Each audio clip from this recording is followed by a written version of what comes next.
New at 11 tonight, Wrightsville Beach aldermen have taken action after getting complaints about a homeowner's behavior. They changed an ordinance to create a new kind of public nuisance. It's now a public nuisance for anyone to introduce a substance into the waters.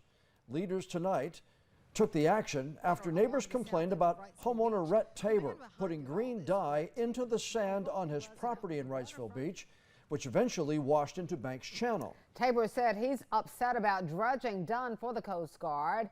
The current fine is $100 for the first violation of the nuisance ordinance and escalates to $500 on the third.